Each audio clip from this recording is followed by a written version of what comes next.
Welcome back, boys. Today we have a video from FBE.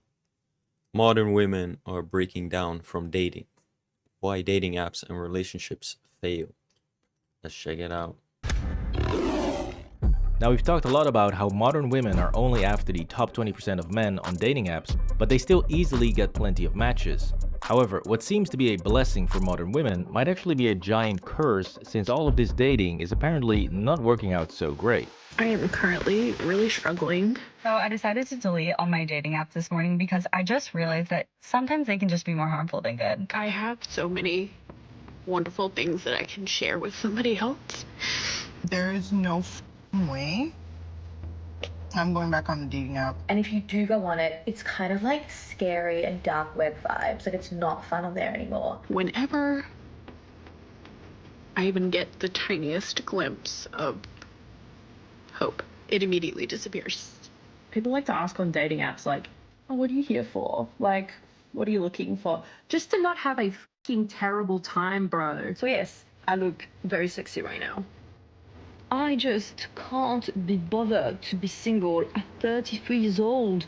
I thought that was it. I hate dating. You're back on them and you're just so over it and having the worst time. What do you guys want?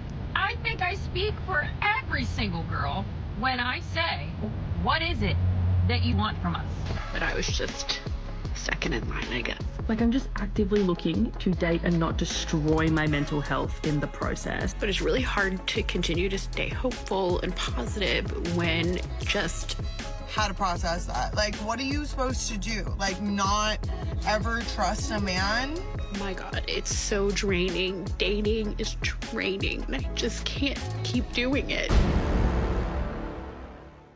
Yes, boys, it's all coming apart. Now, whether you want to call it dating fatigue, getting pumped and dumped, or going scorched vagina, these all perfectly describe today's dating experience for the modern woman, since it is an absolute bloodbath out there, and not the fun kind. Nice. Still so f***ing good. Anyways, just like in my previous video, hot guys are brutal on dating apps, linked up here, we're going to dive into why modern women are not having a great time while dating, but this time for different reasons, and we're going to look into why they get so defeated and broken from using the apps. At what point do you just accept being single forever? I don't know. Ouch, yeah, that's not looking good. Please drop a like on the video if you think that dating apps are a net negative to society, and comment down below what you think. Now, the reason why all of these women are not having a great time and why it's so hard for them to get men to commit is because of one very simple concept, which is change does not happen in isolation. And with that I mean, when you go f***ing around with the parameters of the dating ecosystem, you can't just tweak it for women only. You might try to, but inevitably, you're going to affect change for both men and women. And those changes are going to have several adverse effects. A group of 11-year-olds, like literally no older than 11, just asked if I would pop a titty for the boys. Classic. Now yeah, this might be f***ed up behavior, but guess what? When society starts allowing and even celebrating absolute degeneracy, then women as a whole will be respected a lot less, and when you lower the requirements for sex, this does not empower women at all, but it actually removes restrictions on men by allowing them to get sex more easily and at a much lower cost. Okay, these are my rules for a drunk hookup. There literally are none. I don't have any standards when I'm drunk. I was this close to getting Eiffel Towered. I've cheated a lot of times. So What is that? What is the Eiffel Tower? I had a guy over last night and he was from Tinder. So I've taken plan B for the second time this month. So obviously, when other men see this happening in their ecosystem, even when they themselves do not participate in it, they all collectively get a lot more skeptical to the idea of marrying a woman or even committing to her for a relationship. We're not marrying Western women. Hell no. Because what you end up with is a complete lack of trust in women that they will be loyal or that they will simply respect themselves and the relationship. Exhibit A. Yup, this dude stepped on the whore landmine and it blew up in his face in spectacular fashion. I mean, come on. If you want to do this with just bridesmaid or your husband, then that is one thing. But out in the open for everyone to see, then film it and post it online, that is crazy. But yeah, this is the reality of the problem in today's world of dating. where women want to be able to do whatever they want without any consequences and still expect guys to line up and commit to them for a relationship. I've cheated plenty of times in my life. Girl, I'm 31 and I want the marriage, I want the kid, like I want the whole thing. Everyone deserves a one-time cheat in their relationship or marriage. Just a one time. I disagree. Okay, well, I'm out here thirsty as asking someone to marry me. And so guys, remember, you cannot save a woman, nor should you try to. And if you want more proof of the fact that you cannot change a hoe into a housewife, look no further, because here is the ultimate French girl. I didn't think twice. I didn't have a boyfriend back then. Like, my contract with Zara was done. I was 18 years old, so the world was my oyster. Now on the surface, our lovely French lady here looks very well put together, has that delicious French English accent. So the flight is at 2 p.m, which is the best, you know, it's not like too early or too late, it's perfect. And she has an amazing body. On top of that, she also sounds like she just wants to have a serious relationship, have a bunch of cute kids, and be your loving. What's the catch? And faithful wife. Date. I don't go on dates. It's a waste of my time. But I'm 33, guys. Can we skip the dating part? Let's just get married. That's it. Like, let's just come to an agreement. You like me? Yeah, I like you. Let's do this. But trust me, there's a massive iceberg hiding underneath this cute little top.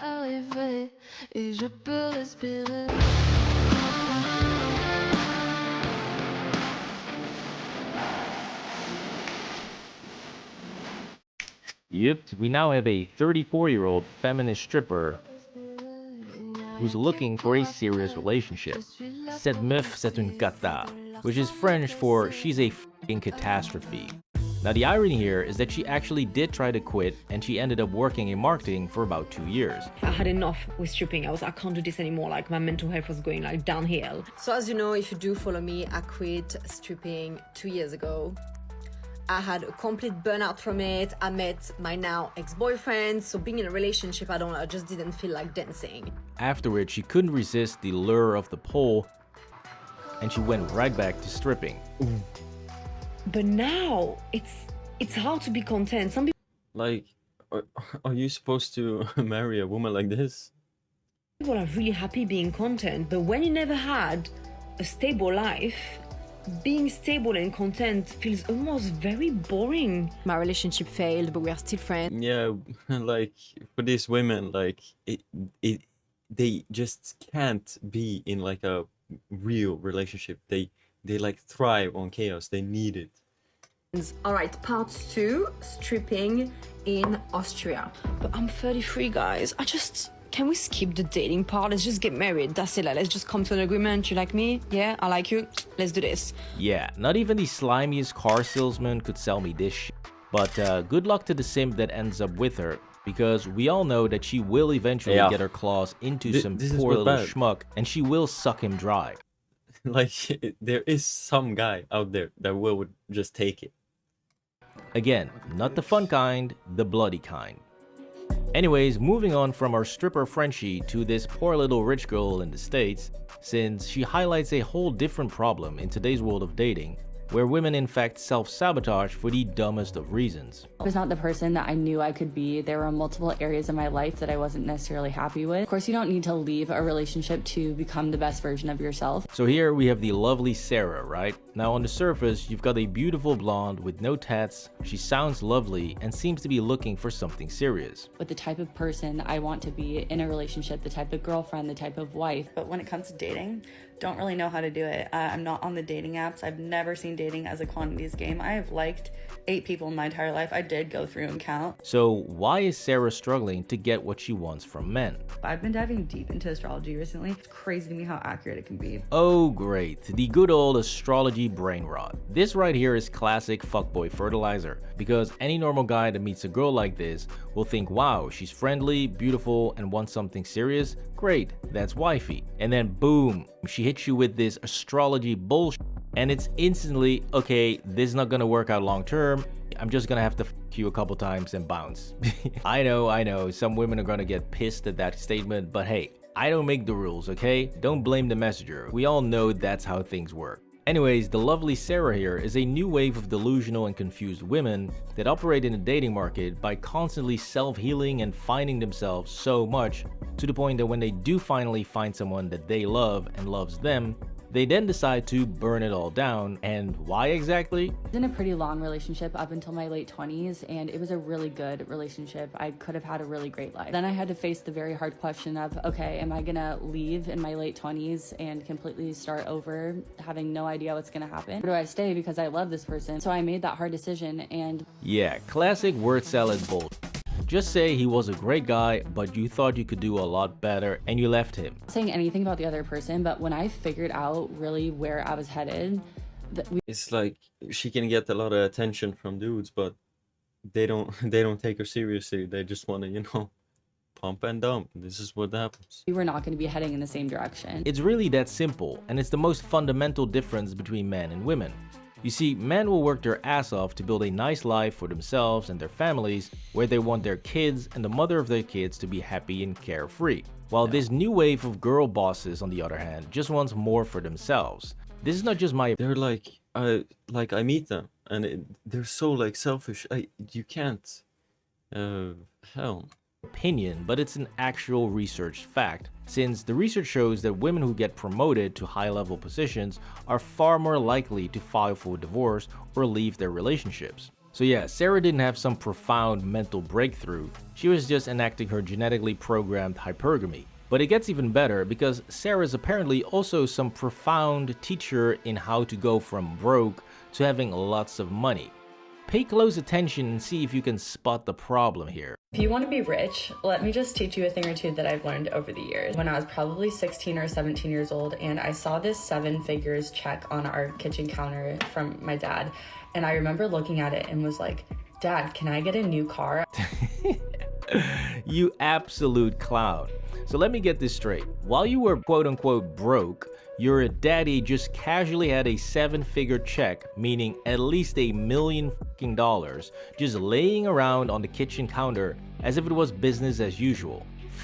All the way off. Because if your dad had $1 million check just laying on the kitchen counter, then that means he has access to tens or even hundreds of millions of dollars. So this is such performative bullshit from people that want to pretend that they had to struggle super hard when their parents literally had access to millions and millions of dollars. But now they're going to teach you poor people how to manifest money and be successful just like them. Part 2 of how I manifested a lot of money. I actually never identified with needing to borrow money, nor have I, because I've always just had it. Yeah, we know, dipshit, that's the problem. Anyways, she's just a classic case of modern women who have fallen prey to the never-ending nonsense of I don't want to settle or I need to find my true self. I was not the best version of myself. I was not the person that I knew I could be. Therefore, constantly destroying perfectly healthy and loving relationships and then complaining about it that dating is somehow not working. And to literally be swiping through basically every single man in this entire city and it just not be working. It's just not vibing. And it was a really good relationship. I could have had a really great life. Now moving on to our third and final example of the problematic cases in the world of dating, and that is the classic I have no clue how to pick men, even though they get presented with a ginormous red flag that could literally block out the sun,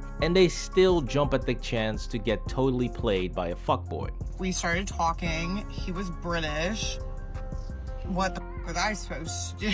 Yeah, what is a girl to do? I mean, it's not like she can just say no, right? Anyways, the lovely Holly here is again looking for something serious, just like Sarah and just like Dirty Frenchie, but she's apparently not able to tell when a guy is serious or when she's just getting played. And FaceTimed me and her and his mom and like was like, this is the one, I'm gonna marry her. I was like, holy sh**.